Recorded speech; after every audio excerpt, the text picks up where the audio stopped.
Hey guys, welcome back to Electrical Car Repair Live. Thank you guys for watching and subscribing to the channel. Today will be super helpful video to any of you having a Dodge, Jeep, Chrysler guys product. And if you have one of those cars, you have automatic transmission, you have check engine light or transmission light and any of the following codes, such as code P0716 17 or 18, stay with us, we'll explain what most likely causes that and how to fix it. Now, one thing guys, okay, about these codes, it's not too complicated to fix that problem, but two common mistakes people make sure to stay until the end and we'll explain what it is. Before we start, let me tell you a little bit about us. Every single car we get at the garage, we try to make at least 200 to 300 free repair videos. Why we do that? Simply because our mission in the shop is to save you as much money as we can. All we need guys in return, please subscribe to the channel, like the video, that way we can keep making these absolutely free videos for you. For any of you that need to buy any parts, tools, anything for a really good price and quick shipping, check out the link in the description of the video below. That's where we get all our tool supplies from and you can save yourself quite a bit of money. So let's explain now, okay, what can cause any of these codes. We have the transmission fluid drain here, which looks terrible by the way, and we have a special video that explains how often to change the transmission fluid on Jeep, Dodge guys, and why in some cases you may need to change it up to 3 times. It will be in our video, check it out, it will be on the channel. After you drain the fluid, usually you need to remove your oil pan.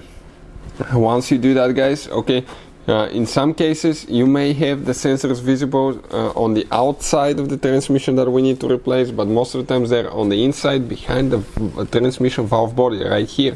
That's the valve body, that's what shifts your gears. You have multiple solenoids here that actually divert the transmission fluid flow, goes through different channels and practically changes gears, and the valve body will be the one regulating that as well. So if you look at it guys, okay, you need to remove it. If you want to see how to remove or replace transmission valve body on Dodge, Jeep, we have it on the channel. Once you do that, you get to the clutches here, okay, and you have 2 transmission sensors, okay. That's known as input transmission sensor, output transmission sensor. If you have any of these codes from 716 to 718, most likely you have problems with the input transmission sensor right here. And what that means, most likely guys, okay, it means that you will need to replace the sensor. It's not reading correctly. It's kind of like a crankshaft and camshaft position sensor. That's what it looks like.